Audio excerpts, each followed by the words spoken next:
like the previous hadith, a mention that the earths are 7 in number, just like the heavens are 7 in number. So these earths, أن الأرضين سبع, that the earths are 7. From all of this we see, and this has come up frequently in the previous hadith and some other hadith as well, that this is knowledge that Allah Azza wa Jal has mentioned to us in the Quran, and the Messenger alayhi salatu wasalam has mentioned to us in the Sunnah. And this ilm of the heavens being 7 and the earths being 7, this is ilm which is yaqini, it is certain knowledge.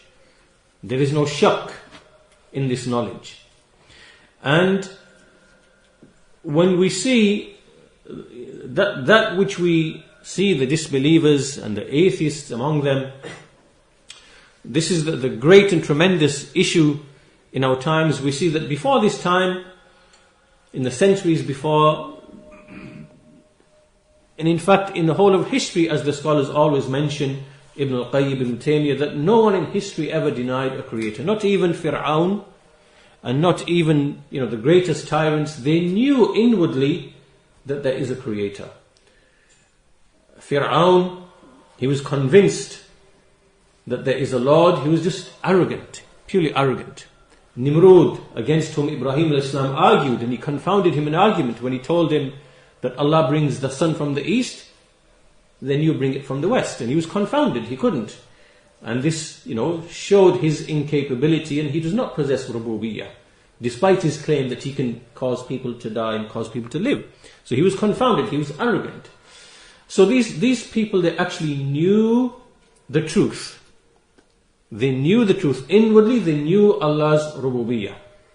So before this time, never ever has this really been the case where a large number of people, they are openly challenging the rububiyyah of Allah Azza wa Jal, meaning denying that there is a creator, denying that they have a Lord, denying that they are in receipt of favors and bounties and all of these delights that they enjoy on a daily basis, denying that all of this comes from a masterful, skillful creator. So before this, there was never anything like this.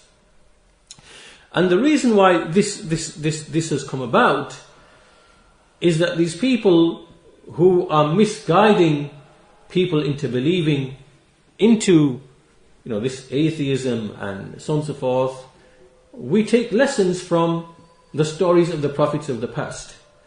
We see with Fir'aun, he employed magicians in order to deceive the people and to trick the people, and to perform sihr, wa saharu a'yanun nas, to perform sihr upon the eyes of the people, to make them see things which are not even real, to make them to bewitch their eyes, or to make them see things which are not really real, to use tricks and deception, whether that involves the jinn on occasions, or whether it is just simply the deception and the trickery of of whatever means are available, whatever means, mechanisms, ways are available.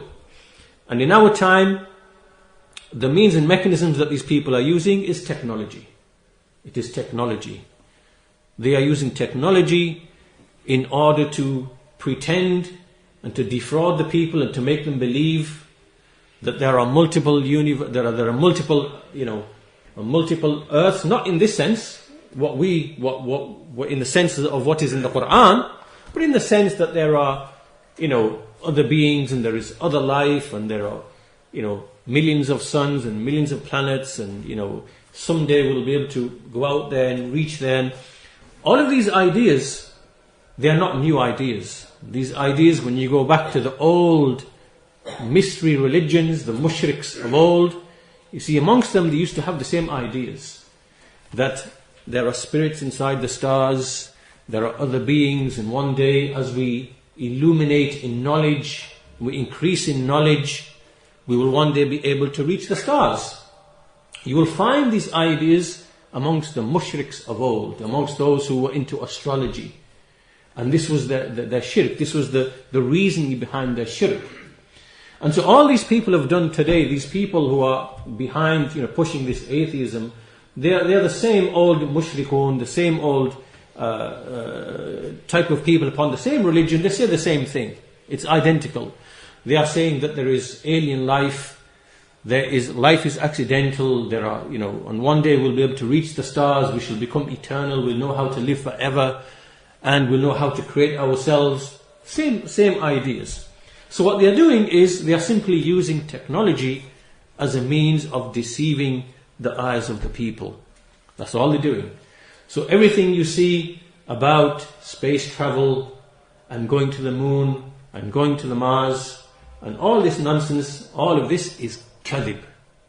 It is a lie. It's an absolute lie.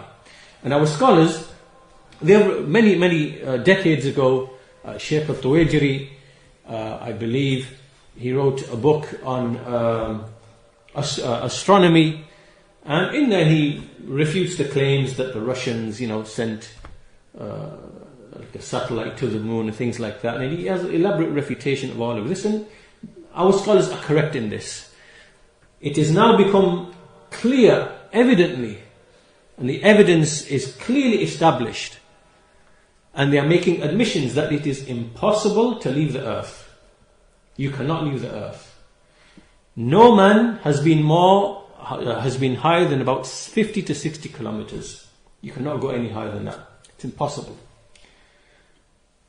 And so, it's just not possible for you to go beyond that point. So everything else that you see that they are telling you about going to Mars and going to this, all of this is just, it's CGI. It's the sihr of the eyes. They're using technology. And everything that you see when they're in the so-called space station, all of that, what they have is like you have Photoshop for images. When you have Photoshop, it's like all based upon layers, right? So you create layers, and you have a canvas, you have a background, and you put something else in. So basically it works on layers. They now have technology whereby in real time you can do the same with video, right? So you can have a video feed which is on one layer, just like you do with images. Then on other layers of the thing, you can inject things. You can inject things in real time. You can find this, it's all out there, it's nothing hidden. It's all out there. So what they do is, when you see the things apparently floating and moving around, that's injected into the actual, the image. Right? And then they also use like strings and all sorts and to fake, This is how they're doing it. Because,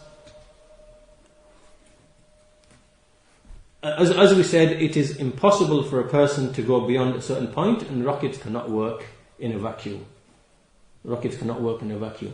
So what they've done is, they've put a lot of these lies and they've embedded them into the science from many decades ago.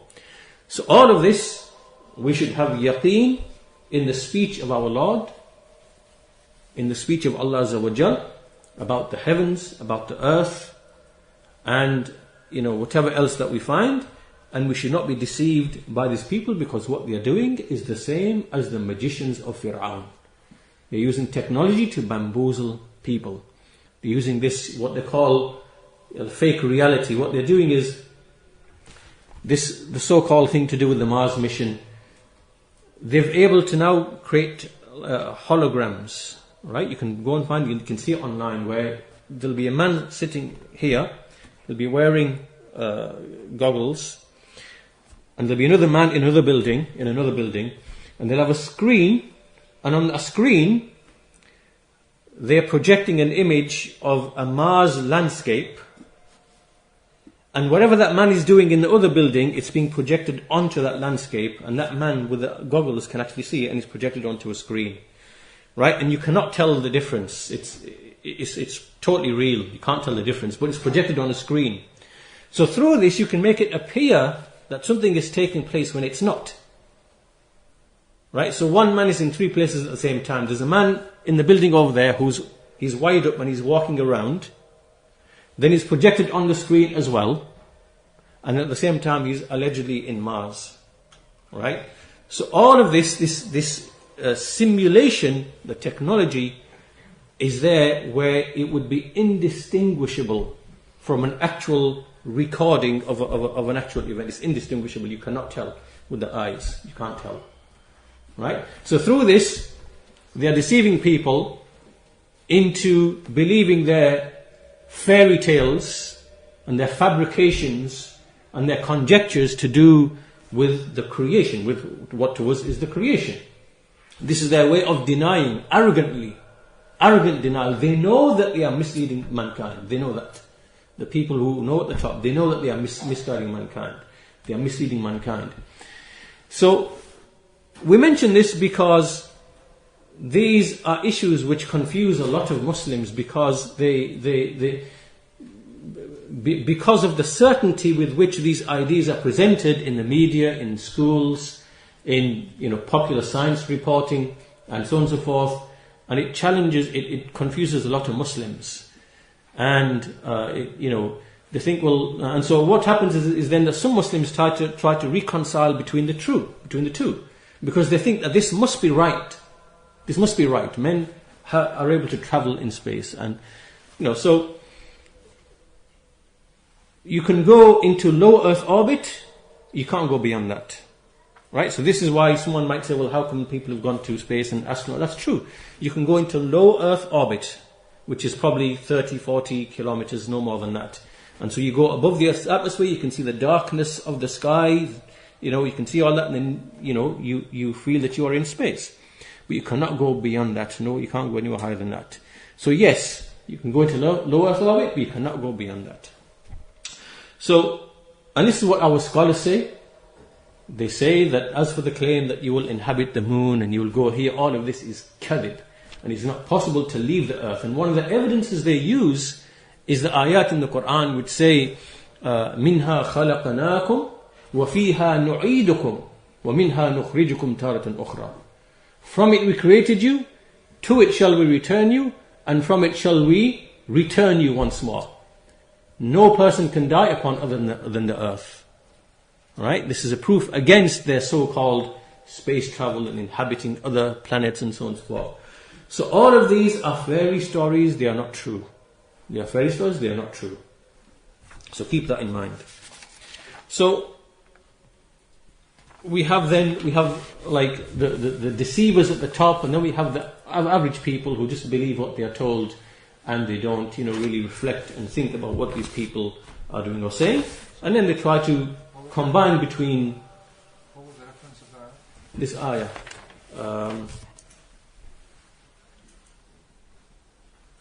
That one I quoted was in Surah Taha, I believe. And you find in Surah Nuh as well, something similar.